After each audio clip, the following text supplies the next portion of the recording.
Jeans T shirt पहने हाथ में माइक थाम के भोजपुरी के पावर स्टार पवन सिंह जब मंच पर चढ़ते हैं तो पूरी भीड़ पवन सिंह जिंदाबाद का नारा लगाने लगती है, पवन भैया जिंदाबाद का नारा लगाने लगती है। दरअसल ये पूरा वाकया हुआ है पवन सिंह के लोकसभा क्षेत्र काराकाट में। काराकाट बिहार का एक लोकसभा क्षेत्र है जहां से पवन सिंह पिछले लोकसभा चुनाव में खड़े हुए थे, निर्दलीय लड़े थे, लेकिन चुनाव हार गए थे।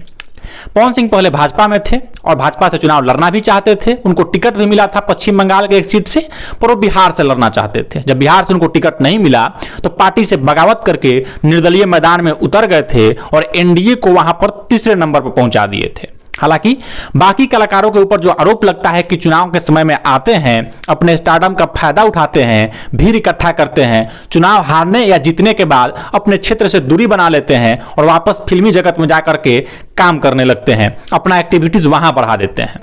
पवन सिंह के ऊपर भी इस तरह के आरोप लगने शुरू हो गए थे।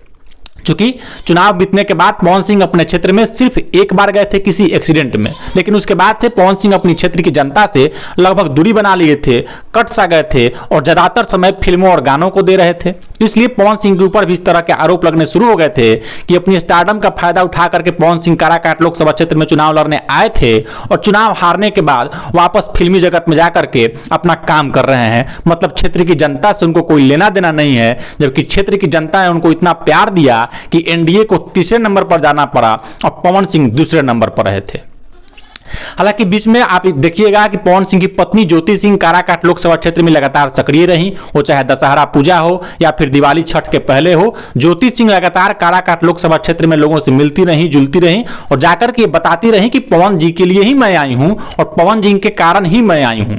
लेकिन लोग ये चाह रहे थे, काराकाट क्षेत्र की जनता ये चाह रही थी कि पवन सिंह यहां से चूंकि चुनाव लड़े थे, लोगों ने इतना समर्थन दिया था, तो पवन सिंह को अपने क्षेत्र में गाहे बगाहे आना तो जरूर चाहिए। किसी अवसर पर, किसी मौका पर लोगों के बीच में जरूर आना चाहिए। और कल जब पवन सिंह छठ घाट भ्रमण के लिए अपने काराकाट लोकसभा क्षेत्र पहुंचे और मंच पर खड़ा होकर के जब अपना बहुचर्चित छठ गीत हिलेला बम्बे दिल्ली हबरा सहरिया गाने लगे तो उपस्थित लाख हजारों की भीड़ जो थी वो पूरे छठ के त्योहार में सराबोर हो गई। आप जान करके आश्चर्य होगा कि पवन सिंह जब मंच पर खड़ा होकर जैसे ही माइक थामे तो वहां उपस्थित जो भीड़ थी वो लगातार पवन पवन चिल्लाने लगी। हमारा सांसद कैसा हो, पवन भैया जैसा हो, पवन भैया जिंदाबाद का नारा लगाने लगी। और फिर पवन सिंह जब ये छठ गीत गाए, जो इनका बहुत चर्चित छठ गीत है, तो पूरा वहां जो माहौल है वो भक्तिमय हो गया था। और लोग ये मान करके अब चल रहे हैं कि पवन सिंह राजनीति में आए हैं तो सिर्फ चुनाव लड़ने के लिए नहीं आए थे,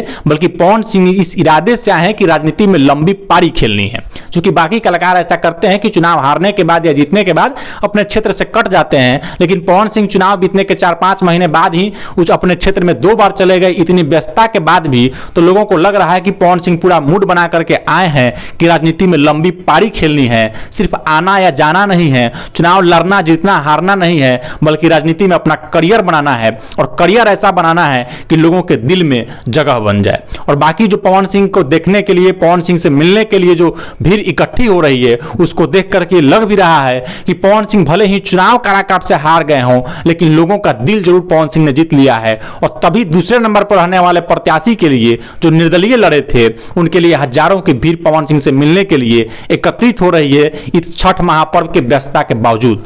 यह दिखा रहा है कि पवन सिंह को वहां के लोगों ने अपने दिल में जगह दिया है, पवन सिंह को वहां के लोगों ने बहुत समर्थन दिया है और समर्थन आज भी बरकरार है। और यह देख करके लगता है कि पवन सिंह अगले चुनाव के मूड में है, अगले चुनाव की तैयारी अभी से शुरू कर दिए हैं कि जो कमी रह गई थी, जो गलती रह गई थी, उसको सुधार कर अगला चुनाव जीतना है। इसलिए पवन सिंह अपने लोकसभा क्षेत्र में दोबारा से सक्रिय नजर आ रहे हैं। बाकी आप बताइए कि पवन सिंह का राजनीतिक करियर को आप कहां देखते हैं? आपको क्या लगता है कि पवन सिंह की राजनीतिक करियर कहां तक पहुंचेगी? क्या वो अगला चुनाव जीतेंगे? उनकी आगे की रणनीति क्या होगी?